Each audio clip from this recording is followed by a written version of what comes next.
lives. And they do it by controlling the world of finance, not by creating more value, but by actually controlling the source of money. When I followed the money, I found that it took me up the levels of a pyramid. Here we are at the bottom level going about our daily lives. Above us is government, people who are given a monopoly on force and use it to tax and control us whether or not we agree. But who controls them? At the next level are the corporations. Many would say that it is now corporations and not nation states that rule the world. They call it a corporatocracy. To acquire the world's resources and control the markets, this corporatocracy must have access to cheap money. The big corporations get their loans at special rates from the big banks, which means that those who control the major banks, the moneyed elite, ultimately control the corporations. As I've followed the money, I've learned that almost everything I once believed about money is simply not true. It's interesting how few questions we actually ask about very everyday things, like when we go into a bank and we ask for a loan of, say, $50,000, £50,000, what actually happens? You see, most people live their lives based on a kind of vague image of what happens. What actually happens is you ask for £50,000, they type into your account £50,000. That's all they do. They don't mint any coins, they don't print any money, they don't move any precious metal anywhere. They just put £50,000 into your account on a computer screen. From that moment, you start paying interest on money that has never, does not, and will never exist. It turns out that banks actually have about 9 times as much money loaned out as they have on reserve in their vaults. This is possible because of what's referred to as fractional reserve lending. The way it works is that the Federal Reserve, or the central bank in any country, is legally allowed to determine the amount a bank must have on reserve. In the U.S., it's currently around 10%. So if you deposit $10,000 into the bank sets aside 10%, or $1,000, and then loans out the rest of your money. The way it works is, say another person comes into the bank and asks for a car loan of $9,000. At this moment, the bank loans out the $9,000 from your original deposit. It isn't there anymore. The borrower then pays the person selling the car, and they go deposit the money into another bank, which is part of the same central banking system. This $9,000 is treated as a new deposit, and the process continues.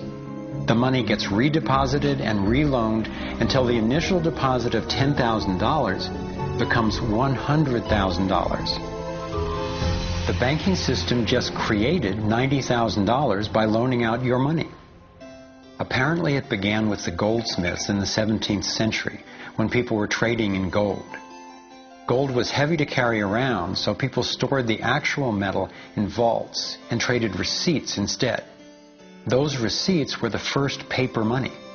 Since only a few people would withdraw their gold at any given time, the vault owners, basically the new bankers, began creating receipts for more metals than they actually held. They loaned out those receipts and charged interest on money, gold, that they didn't really have. That's how our so-called fractional reserve system was born. In this system, the bankers get to make up money out of nothing, while the rest of us have to work hard to earn it. It has created a modern form of serfdom where the mass of society is now working to pay off their debt to the banks.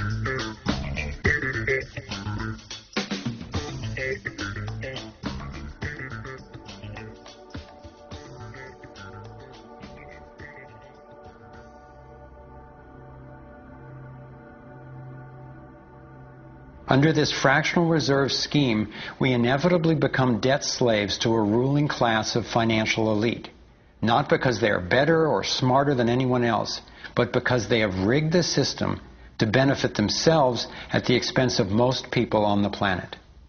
Catherine Austin Fitts is an expert on this issue.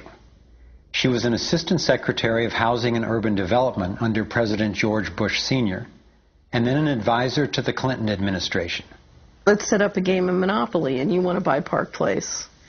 What I can continually do is just print money, give myself more money, lower the value of your money by printing more. No matter how hardworking you are or how successful you are, I can always end up buying you for free. So how come if you or I make up money, it's called counterfeiting, but if the banks do it, it's increasing the money supply? How did the banks get this power?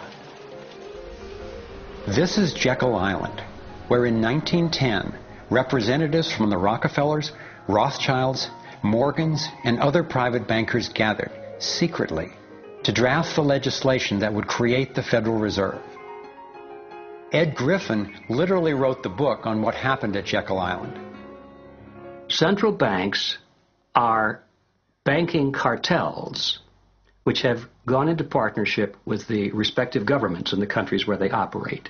And they've been given monopolistic power over the creation of the nation's money supply. That's what the politicians handed to them as a gift, you might say, for the partnership. Now, in return, what do the bankers do for the politicians? They promise to create money out of nothing, now that they've got this legal power to do it, anytime the government needs it.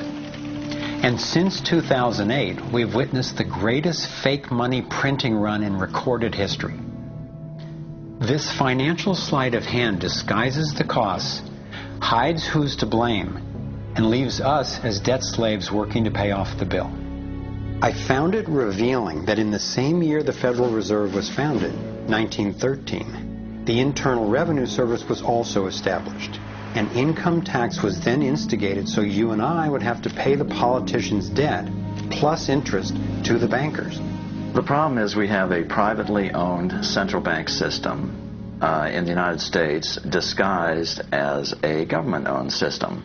Now, if you look in the telephone book here in the Washington, D.C. area, you look up for Federal Reserve in the blue government pages, it's not there. It's in the white pages right next to Federal Express. It's a privately owned central bank. What is the proper relationship, what should be the proper relationship between a chairman of the Fed and a president of the United States? Well, first of all, the Federal Reserve is an independent agency, and that means basically that there is no other agency of government which can overrule actions that we take.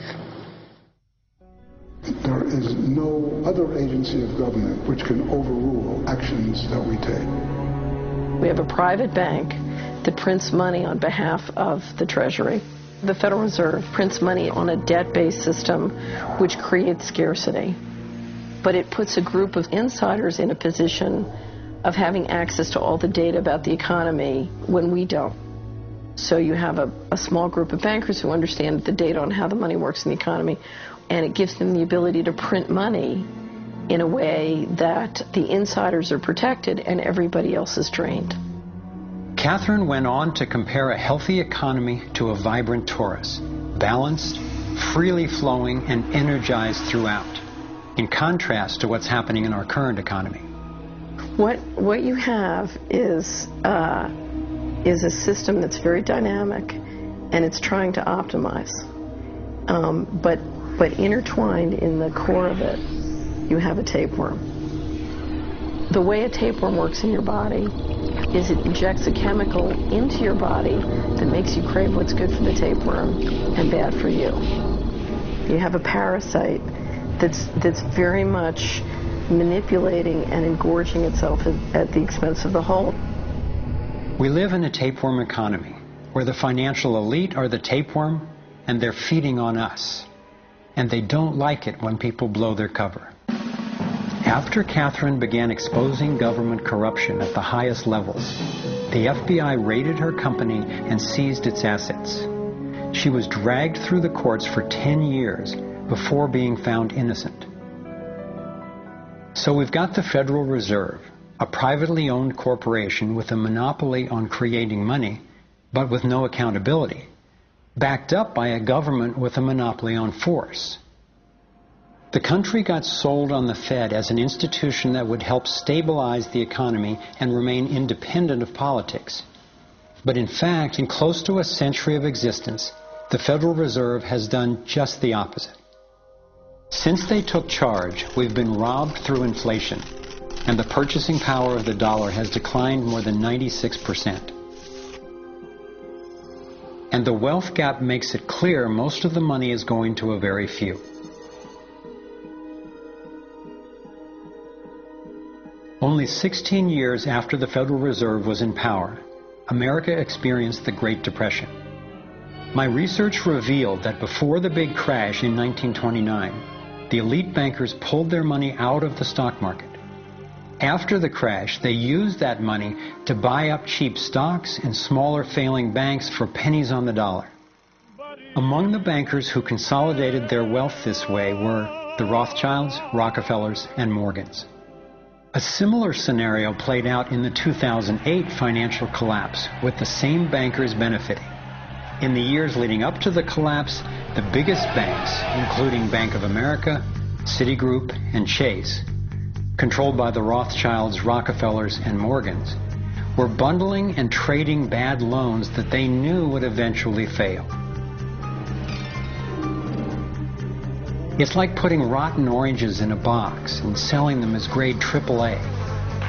The bundlers of the debt knew it was only a matter of time before someone would open that box and see that the content was worthless, since they were the ones who packed the boxes in the first place.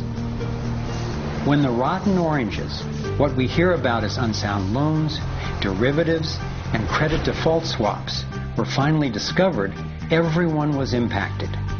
People lost their homes, their jobs, their businesses, and their retirements. Meanwhile, the biggest banks who created the problem in the first place were the ones who got bailed out. Why's that? Why would the Federal Reserve give trillions to the banks, even though the majority of Americans were against bailing them out? And why not help those most in need rather than the perpetrators of the financial collapse? My research led me to believe that the same people who created the Federal Reserve, the Rothschilds, the Rockefellers, and the Morgans, still control it, and they use this scheme to bail themselves out at our expense. Many of the banks created are still the most powerful lobby on Capitol Hill, and they, frankly, own the place. I'm convinced that the near collapse of the economy in 2008 resulted from an orchestrated pump-and-dump scheme designed and executed by the big bankers to consolidate wealth and power. David Icke explains how he sees the Federal Reserve rigging the so-called business cycles. Stage one, it's like throwing a fishing line out. Stage one, you put lots of money, units of exchange, into circulation. You do this by pushing interest rates down, by making lots of loans. This is the part of the cycle we call a boom. Because there's lots of